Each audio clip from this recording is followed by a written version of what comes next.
Welcome to the channel. In this video, we are going to talk about how to fix the roller on your closet doors. So sometimes it happens that when you open your closet door, it's really tight or it's really loose or the rollers are touching the frame and it's leaving the mark. So to fix that, you will need to make adjustment to the rollers on the top. So now I will show you how to do that.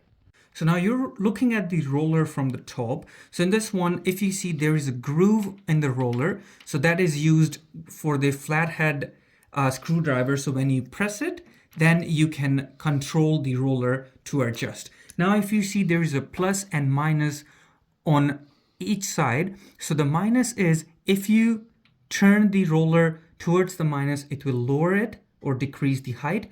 And then if you do it plus, then it will raise it. So depending on what adjustment you need to do. So if your door is very loose, then you have to raise the height of it. But if it's too tight or making marks on your frame, then you have to lower it. So with the flat screw head driver, you push it in the groove, then you press it down. It has to go lower than the metal plate. Then you can go either minus, which is lowering the height of it, or you can go plus, which is raising the height of it. Then test the door, and if it's fixed your problem, and that's it. So your solution is done. So please subscribe to the channel and follow for more videos. Thank you.